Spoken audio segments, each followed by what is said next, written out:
I think I live a lot of the music topics that I talk about, and I find inspiration in everything. So a lot of the things I say, like as much as I wouldn't want to live it, I would just want to be artsy and like talk about topics that I see from afar. I'm actually a living, breathing experiment of colonization, of illegal occupation, hypermilitarization, poverty drafting, rental discrimination, houselessness, and all of these topics that I sing about and I rap about. I'm actually living it, you know?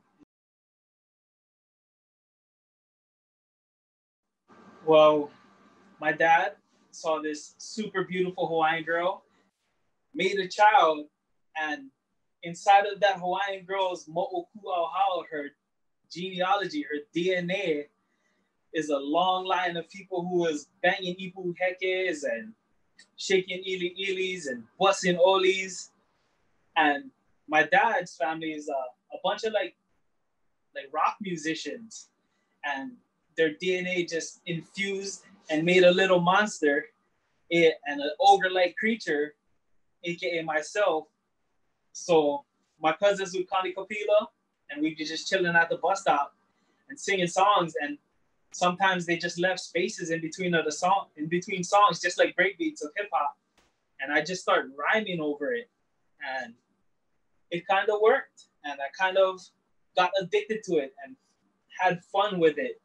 And since we was too broke to buy music equipment, I'd sign up for every single battle rap tournament there was in Hawaii. And eventually I won the biggest one within the last decade, I believe, which is called Iron MC. And I became the 2015 Iron MC champion of Hawaii.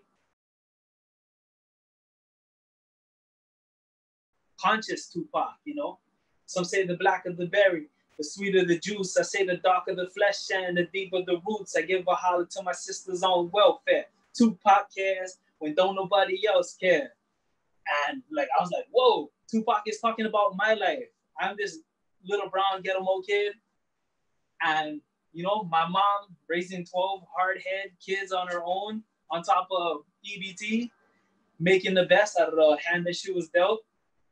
I felt like Tupac was relating to me, you know, seeing the similarities between the Black struggle and the Native Hawaiian struggles, and even indigenous peoples of America, seeing their struggles and all of the similarities just made me want to wake up and try to build solidarity and just try to help my community. And if I can be a good ally to any other impoverished communities, I'll try my best to make the wrongs right.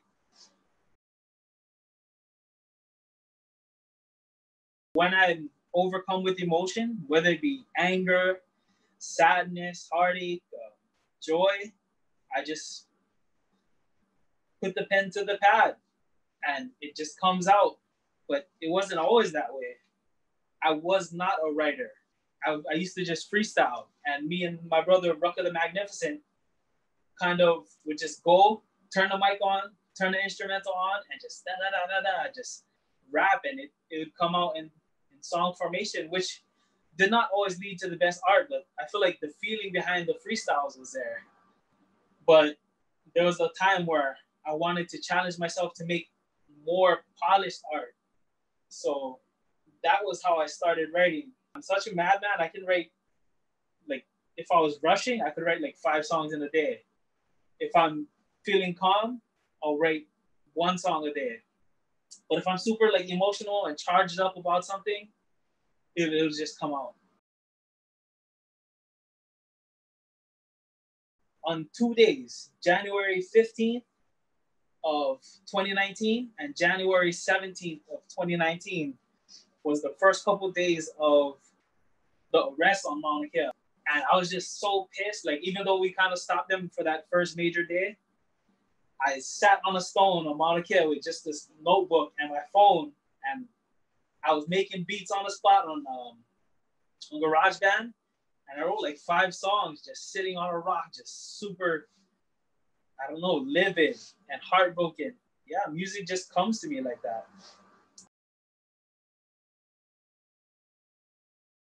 music gave me the ability to analyze situations and just not react in a negative way.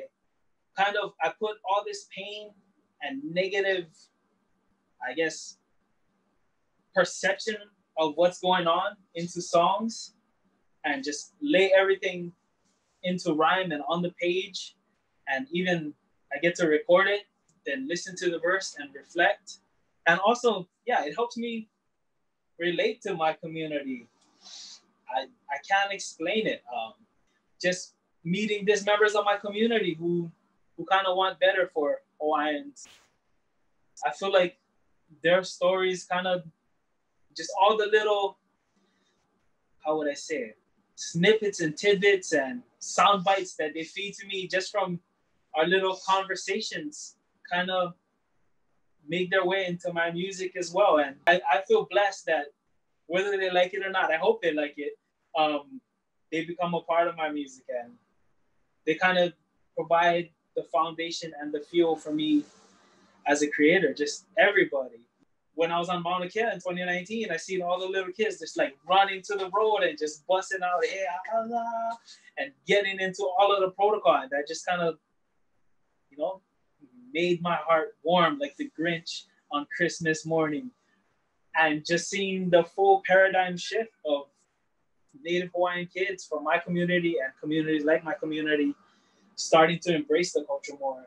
So I do whatever I can, what little I can, while giving my all to, you know, create positive and mold and shape things for the better, or at least play the soundtrack for the struggle.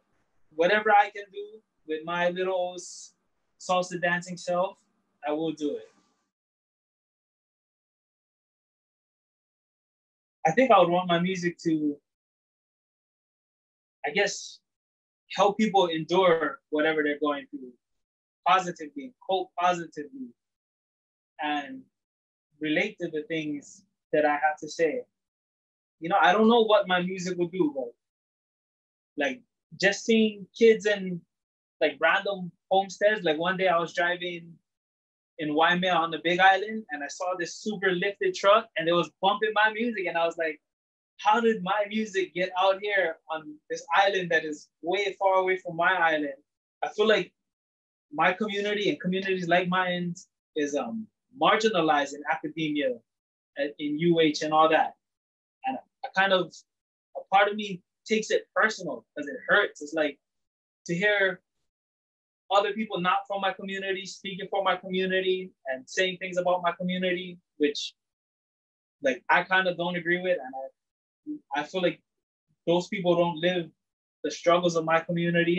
I kind of try to be the voice of the streets. I kind of want to let people know that we're not all just tourism and hula dancing and all that. But I love hula dancing, don't get me wrong, but I wish I grew up with that. I wish I grew up speaking my own language. Now I'm going back to school and relearning my language. And hopefully soon I'm gonna put that in my music. I just hope my music can help my people and other people like my people to paradigm shift and turn Hewa into Pono, and to also build solidarity with Black and Indigenous communities and other communities of color and other peoples under occupation, like Okinawa and Palestine. I try to, you know, find a way to put medicine into my music to kind of heal all the problems of colonization and oppression. And you take a dose of my music, you'll feel brave enough to stand on the front line, to stand up against unrighteousness,